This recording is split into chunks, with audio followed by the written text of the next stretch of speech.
te pō he whakata moho e Aotearoa. Ko tātou ngā uri o te Whenua, Kotahi te ngakau, Kotahi te manawa. Aha ko anō he ka huri mai ki te aroha, Whānau Kotahi aue. Aha ko ana wai.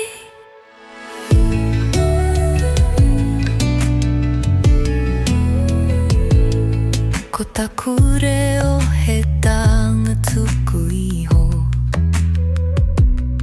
kaue ana e te hau ki te ao pōwhiri.